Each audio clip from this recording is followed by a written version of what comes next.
សួស្តីស្វាគមន៍មកកាន់ Real Estate Advisor ថ្ងៃនេះខ្ញុំមកធ្វើវីដេអូថ្មីជាមួយនឹងការ review របស់ខ្ញុំលើកទី1ក្នុងវីដេអូនេះដាក់នៅក្នុង YouTube បងទាំងអស់គ្នាហើយនេះគឺខ្ញុំកំពុងតែឈរនៅជាន់ទី16នៃអគារ Times Square 2 នៅទូកកបងមើលតែពីក្រោយខ្ញុំនេះគឺទេសភាពទីក្រុងជាក់ស្ដែងតែម្ដងបងទាំងអស់គ្នាហើយនេះគឺខ្ញុំកំពុងតែឈរនៅ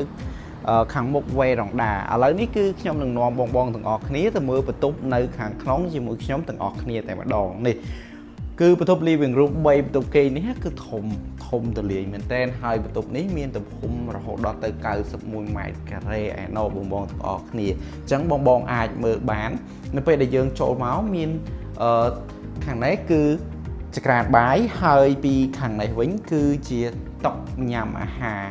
ដែលអាចជួបជុំជាមួយនឹងគ្រួសារឬមួយក៏មិត្តភ័ក្តិដែលបងអាចជួលស្នាក់នៅជាមួយគ្នាបានអញ្ចឹងខាងនេះគឺទូចក្រានបាយខាងលើហើយខាងនេះទូចក្រានបាយខាងក្រោមកន្លែងនេះគឺចក្រានគឺយើងប្រើជាប្រភេទចក្រានអគ្គិសនីសុទ្ធតែម្ដងហើយខាងនេះវិញគឺទូទឹកកកបងទាំងអស់គ្នានេះទូ class A អញ្ចឹងណាឥឡូវយើងមកមើលខាងមុខនេះវិញនៅខាងមុខនេះគឺមានសាឡុងដាក់នៅពីខាងមុខនេះហើយមានជាមួយនឹងទូទាស់ខាងនេះគឺ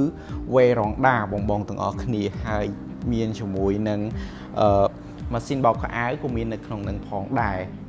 ឥឡូវយើងទៅមើលបន្ទប់ពីខាងក្នុងវិញនេះអូខេនេះគឺបន្ទប់ទី1នេះខ្ញុំថតចឹងហ្មងទៅព្រោះដោយសារខ្ញុំកាន់នៅខាងដៃទេអញ្ចឹងបន្ទប់ទី1ក៏បងអាចចេញទៅវេរ៉ង់ដាបានដូចគ្នាដែរឥឡូវយើងទៅមើលបន្ទប់នេះវិញខាងនេះយើងដើរមកចេញពីបន្ទប់ទី1មកយើងមានបន្ទប់ទឹកមួយនៅខាងនេះនៅខាងឆ្វេងដៃហើយឥឡូវយើងមើលបន្ទប់ទី2នៅខាងនេះវិញបន្ទប់ទី2នេះគឺដាក់ពុកដេកបានតែម្នាក់ឯងទេជាមួយនឹងទូសម្លៀកបំពាក់ហើយនឹងតុ